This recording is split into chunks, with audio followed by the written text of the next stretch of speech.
Okay guys, before I can go fly I have to do my speed controller setup, and the first thing I have to do is change some things in the program box.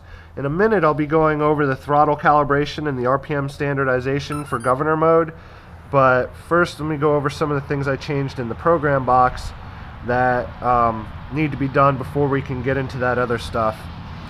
Now the first thing is the flight mode. That'll be the first thing that comes up, number one. And I want to change this to Heli Governor Store mode. It says Heli Stow Gov, and then press OK to save. Now, I've already made all my changes, but I'm going to just go over some of the other things I changed. Most of it's default, by the way. I didn't change a whole lot, but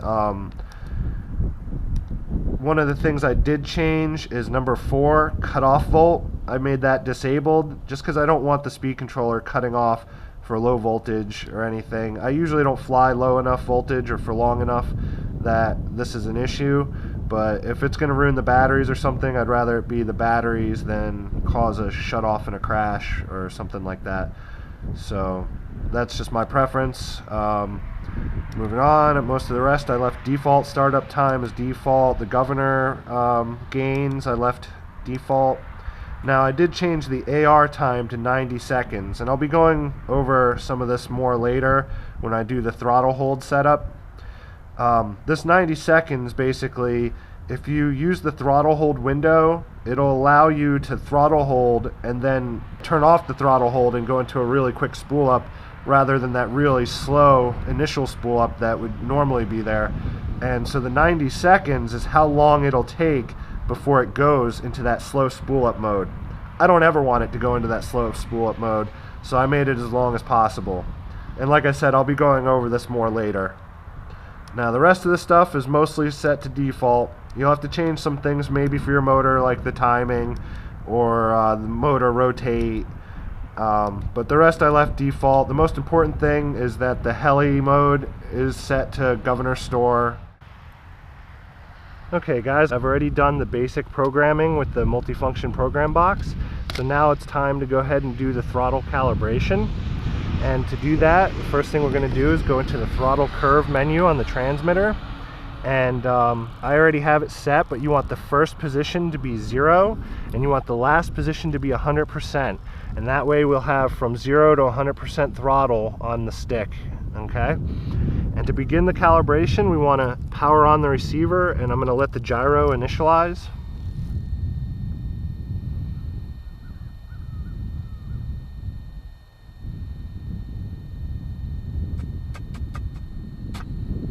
Okay, now I'm going to move the throttle stick to the full up position and power on the speed controller. Once I power on the speed controller, it'll make a series of beeps. The final 2 beeps indicate that it's ready to receive the throttle calibration, and that's when I'll move the stick to the bottom, and it'll make a few more beeps to indicate that the calibration has been completed. There's the 2 beeps, and those are the beeps to indicate that it's been completed. The throttle calibration is done, and so now I'm going to unplug. Okay, so now the next thing I need to do, that the calibration is complete, I need to go back to my throttle curves inside the transmitter and reset my throttle curve at 0 and 100, and well, the beginning and the last position to 50%. I want a 50% straight line throttle curve. Okay, so now with the throttle curve set to 50% straight line in normal mode, we're going to go ahead and do the RPM standardization now. And to do that, we're going to go ahead and power on again the receiver and the gyro.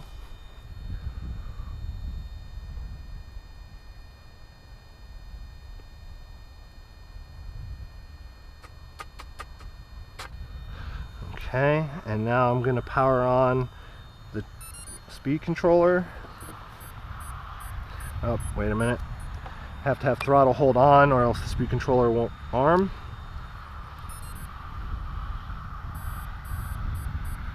Okay, those tones indicate that the speed controller has armed.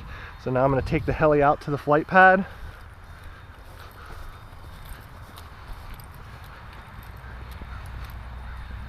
And here all I'm going to do is I'm going to make sure that I'm in normal mode, and I'm going to go ahead and spool up the helicopter, and I'm going to let it spin. I'm going to keep this stick, the throttle stick, at mid stick, just like this. Okay, let me tilt the camera up a little bit. Okay, so I'm going to keep my throttle stick at mid stick, and then I'm going to just go ahead and turn off the throttle hold and let it spin up. And I'm going to just let it spin and get to its head speed, and just let it sit there and spin for about 20 seconds, and then we'll spin down.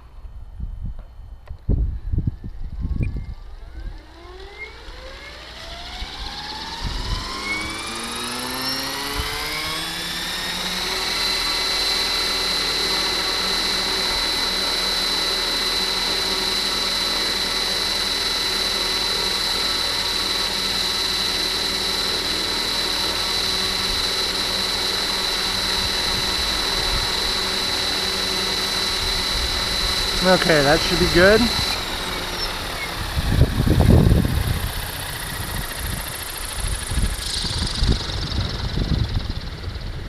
Okay.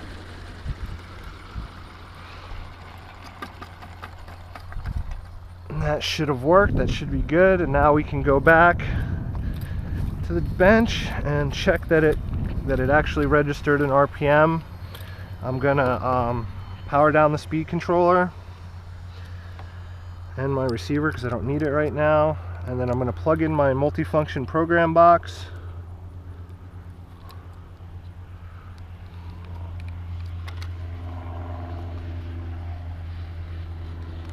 Tilt the camera back down a little bit. Let's see. So I'm going to plug in my multifunction program box, power on the speed controller.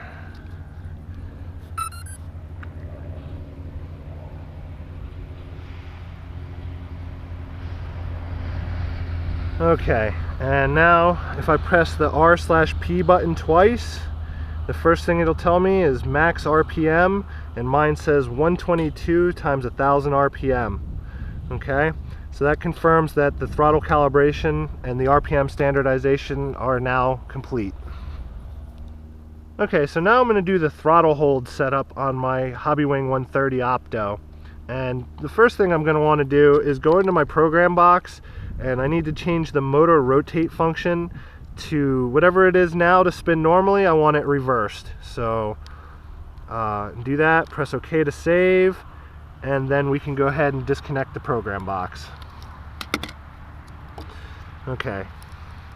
Now that the motor's been reversed, I'm going to go to my transmitter, and I'm going to go in my throttle curve, and I'm going to make sure that my hold mode on my throttle curve is set to a flatline 30%. Okay, and what the 30% does is it allows a window where I can hit throttle hold into that window, and when I turn throttle hold off, it's going to spool back up quickly instead of very slowly like it would when you first take off. For me, this is my throttle hold switch, so that's what's attached to my flight mode hold function. I also use the throttle cut function. Okay, and in the throttle cut, I assign it to this switch over here. It doesn't really matter which switches you use, however you want to set it up, but I use two switches, and by using two switches, I have this one, the throttle cut, which will allow me to go to 0% throttle, initialize and arm the speed controller, and then when I turn it off, it'll do a slow spool up so I can take off. This will be my oh crap button, and the switch I use for turning off the throttle to do auto rotations and things like that. Okay, and now that I have my switches set up, this one at 0 throttle and this one at 30% throttle, I can go ahead and power on my receiver and gyro and let those get initialized. And then I can arm my speed controller as well. Oh, if you don't have throttle hold on, it won't allow it to initialize. Okay, so now that I have it on, throttle hold, the throttle cut is turned on, so I'm at 0% throttle. The speed controller is armed and initialized, and the motor is set to spin backwards. I'm going to put my hand on the rotor here just in case, because I don't want the rotor to spin up and hit me. It might be a really good idea when you're doing any of this to remove your blades, but I've done it so many times. I strongly recommend you remove the blades. Don't follow my example, okay? And so I'm gonna go ahead and spin up my motor, and I'm gonna go to idle up 1 just because I want a decent RPM. Okay, so now that I'm at RPM, the motor's up to speed, I can hit my throttle hold button and spin right back up. See how fast that is? That's really fast compared to this switch. See how slow?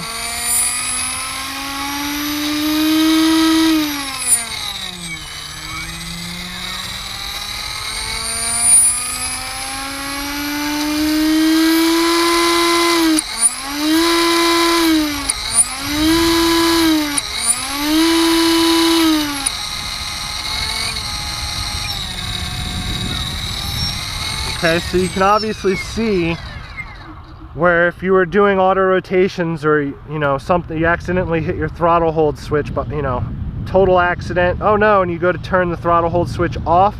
Well, if you don't set this up properly, you're gonna end up with a slow spool up and you could crash because of it. So this is how I've always set up my Castle throttle holds, and I'm really glad that Hobbywing has options like this now. So far I really like this speed controller. Now that I've got the throttle holds, I've already done the RPM stabilization, I've already done the throttle calibration. Now that the throttle holds are done, I can go ahead with my program box and set the motor to the proper rotation, and I'm ready to fly. Alright, and so next up will be the flight videos, and thanks for watching, guys. Go out there and have some great flights.